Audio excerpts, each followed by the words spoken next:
sekarang lebih dari 2 bulan, tepatnya kalau saya menghitung dari tanggal 28 April saya positif COVID. Sekarang sudah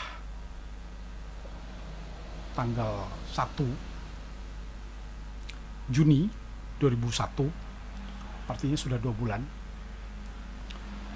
Saya masih merasakan sedikit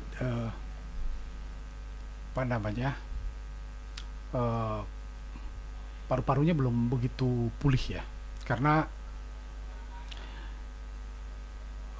memang diperkirakan untuk orang-orang yang terinfeksi virus COVID-19 itu diperkirakan baru akan betul-betul bisa sembuh itu 3 bulan sampai 6 bulan. Jadi secara fisik setiap kali ditanya oleh teman-teman, saya bilang baru sekitar 80-90%, belum 100%. Dan memang untuk kegiatan-kegiatan yang menyita tenaga benar, saya masih menahan diri ya. Karena kalau dibawa jalan kaki jauh-jauh, apalagi pakai motor, kena angin, itu batuknya kembali. Nah, sekarang ini mungkin perlu saya kasih tahu bahwa beberapa teman saya, sahabat-sahabat saya yang terkena COVID tidak seberuntung saya. Bahkan baru kemarin ya, satu sahabat saya meninggal karena COVID. Dan itu tidak sampai 1 minggu begitu dia terkena, dan kebetulan satu keluarga kemudian mereka melakukan isolasi mandiri, tapi karena kondisinya makin parah lalu dibawa ke rumah sakit. Tapi apa yang terjadi? Ternyata rumah sakit penuh. Akhirnya sahabat saya ini dibawa pulang kembali ke rumah. Nah, 1 hari kemudian atau besok paginya setelah dia tidak bisa dirawat di rumah sakit, beliau meninggal. Innalillahi wa inna ilaihi raji'un. Meninggalkan seorang putra dan tentu orang-orang yang dicintainya. Beberapa teman yang berada di Pekanbaru juga positif. Sampai hari ini sepertinya masih isolasi. Jadi kalau kita perhatikan bahwa memang apa yang dikatakan pemerintah itu kan, kata orang, kok sekarang penyakit jantung nggak ada lagi, penyakit tekanan darah tinggi tidak ada lagi, yang ada COVID aja semua. Mungkin sepengetahuan saya bahwa pemicu dari penyakit-penyakit tadi itu adalah COVID. Jadi COVID inilah yang memicu munculnya penyakit-penyakit itu. Sehingga ya sekarang ini beritanya orang yang meninggal banyak yang kemudian teridentifikasi mereka positif COVID. Jadi kita tidak perlu curigai, walaupun memang mungkin ada curiga-curiganya, tapi ya karena saya dan keluarga sudah merasakan, bahkan sekarang keluarga saya di Bekasi, satu keluarga sedang diisolasi, dan ipar saya yang laki-laki kemarin dibawa dengan ambulan untuk dirawat di salah satu rumah sakit di Jakarta karena paru-parunya sudah sebagian udah putih. Jadi kalau udah paru-paru yang kena, itu pasti sesak napas kita terjadi. Nah, apa yang mesti kita lakukan ketika kita sudah positif terkena corona? Nah, memang betul seperti yang dikatakan oleh beberapa orang bahwa ketika kita positif COVID, lalu jangan pikiran kita menjadi terlalu khawatir. Karena pikiranlah yang menyebabkan kita sulit untuk sembuh. Jadi pikiran-pikiran yang bersemangat, yang positif itu yang memicu. Saya ingat benar kata dokter saya waktu itu, "Pak, Bapak bisa sembuh lebih cepat atau keluar dari rumah sakit lebih cepat, itu karena pikiran Bapak. Bapak begitu bersemangat untuk sembuh." Ya, saya waktu itu, waktu di rumah sakit, disuntik berapa kali pun, dipasang impusnya kemudian lepas, impusnya kemudian tidak mengalir, ditusuk lagi, entah berapa kali, puluh kali tusuk di tangan-tangan saya ini, saya tidak pernah mengeluh. Dan ketika setiap kali habis kunjungan dokter, dokter bilang, "Pak, diperkirakan sekitar 21 hari." Itu baru hari-hari ketiga, hari keempat gitu ya. Hari keempat terutama yang saya sudah mulai agak bertenaga. Begitu dokternya keluar, saya bilang ke istri saya, "Besok kita pulang." Besok begitu dokter kunjungan, dokter akan mengatakan, "Saya sehat." Setiap hari saya sugesti istri saya dan juga mensugesti diri saya bahwa besok sehat. Walaupun saturasi oksigennya waktu itu masih rendah, begitu dilihat saturasinya masih 70-80 itu, saya lalu mengatakan besok 96. Nah, besoknya kondisinya sedikit membaik. Dan setelah kunjungan dokter lagi, saya selalu mengatakan besok kita pulang lagi. Jadi setiap hari saya sugesti diri saya katakan bahwa saya sembuh. Dan alhamdulillah 9 hari. Lalu setelah beberapa hari, ini setelah 1 bulan, kemudian saya mencoba masuk kantor. Wah, dengan gaya datang ke kantor, tapi begitu naik tangga, kebetulan ruangan saya di lantai 3,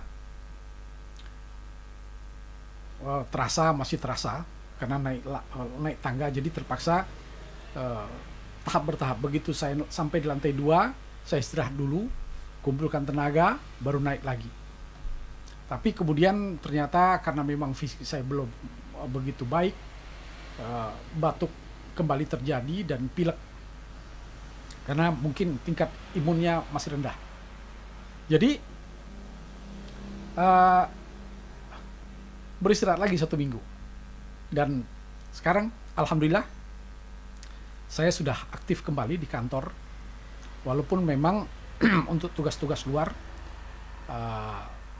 atau tugas-tugas yang banyak saya masih mengurangi. Karena saya sadar bahwa kondisi fisik saya belum begitu pulih benar 100%. Dan satu message yang mungkin bisa disampaikan kepada teman-teman bahwa yang pertama, ketika kita terserang penyakit, maka benahi dulu pikirannya. Benahi dulu pikirannya. Nah, pikiran untuk menenangkan pikiran bagi saya, mungkin ya karena saya muslim, untuk menenangkan pikiran saya setel murotal Al-Quran. Saya cari yang panjang itu, yang mungkin bisa sampai 2 jam, 3 jam, saya setel. Kemudian saya tenangkan pikiran saya, ya, membaca karena mendengarkan bacaan-bacaan Al-Quran. Kemudian setelah tenang, lalu saya mensugesti diri saya bahwa yang pertama, kalau Allah memanggil saya,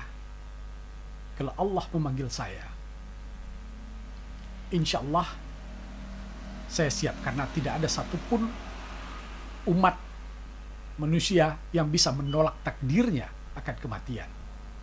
Tapi kalau Allah memberikan kesempatan, dan saya yakin itu, masih banyak hal yang bisa saya lakukan. Masih banyak, insya Allah, kebaikan-kebaikan yang ingin saya tebarkan. Paling tidak kebaikan kepada keluarga, kepada orang-orang terdekat saya, kepada sahabat dan saudara-saudara saya. Masa banyak cita-cita yang harus saya tuntaskan. Nah, dorongan pikiran itu, dorongan pikiran kita karena pikiran positif bahwa sakit yang kita derita itu tidak seberapa parah dibandingkan orang-orang lain. Kita mensugesti, menempatkan diri kita di tempat yang selalu tinggi, sehingga mendorong semangat kita untuk sembuh. Jadi, sugestilah diri Anda. Bagi teman-teman yang sekarang lagi isolasi mandiri, jaga pikiran positif. Jangan pernah berpikir bahwa Anda lah orang yang paling menderita, Anda lah orang yang paling sakit. Karena di luar sana masih banyak orang yang jauh lebih sakit daripada kita. Jadi kalau ada yang mungkin pikiran, wow, takut mati, takut apa, ya kalau mati pasti. Pasti mati. Nah, kemudian beberapa waktu ada satu teman bertanya, pakai obat apa sehingga sembuh dari COVID? Saya mengatakan, nggak ada obat COVID, tidak ada. COVID itu akan hilang sendiri dalam 7, 14 hari atau 21 hari. Walaupun misalnya saya sekarang dites, mungkin saya masih positif. Tapi, saya tidak lagi menularkan. Dan bahkan kata dokter darah saya tidak perlu vaksin untuk beberapa bulan ke depan. Karena darah saya jauh lebih baik. Darah saya bisa disumbangkan untuk membantu orang-orang yang sedang positif COVID. Nah, artinya kita jauh lebih bermanfaat ketika setelah kita COVID. Cuman memang ya kita tetap prokes ya, karena masih ada orang yang setelah terkena lagi. Dan ya, saya mengajak teman-teman, kita tidak perlu terlalu takut dengan COVID. Ya, tidak perlu terlalu takut. Tapi waspada iya. Karena bisa jadi di sekitar kita ini orang-orang sudah terinfeksi. Tapi mereka ada yang tidak bergejala. Jadi tidak ada gejala, tidak ada tanda-tanda sama sekali. Tapi mereka menularkan. Nah, kalau kita takut, akhirnya kita tidak bisa beraktivitas. Banyak sekali orang yang mengeluh sekarang ekonominya susah. Ekonomi tidak bisa bergerak, terutama pedagang-pedagang. Kalau kami terlalu takut, terlalu mengikuti larangan-larangan, akhirnya kami tidak makan. Pilihannya hanya 2. Takut sama COVID atau tidak makan. Jadi kalau saya mengatakan, nggak perlu terlalu takut pada COVID, tapi waspada. Waspadalah dengan cara mengikuti protokol kesehatan. Jaga jarak, pakai masker, cuci tangan, kemudian ya kita tidak berkumpul-kumpul, ya. Pokoknya apa yang dianjurkan pemerintah itu menurut saya bagus. Jadi teman-teman yang lagi isolasi, ya, ini ada teman saya di Palembang juga, kemarin suaminya dengan suami diisolasi, kemudian suaminya sembuh, dianya masih diisolasi. Jadi setiap hari begitu, saya jadi takut kalau membuka handphone, terutama Facebook. Begitu dibuka Facebook, isinya halaman pertama biasanya yang paling atas statusnya innalillahi wa inna ilaihi rajiun. Jadi akhir-akhir ini orang saya yang tadinya sangat hobi membuka media sosial, terutama Facebook, karena di situ saya biasa menulis juga ya.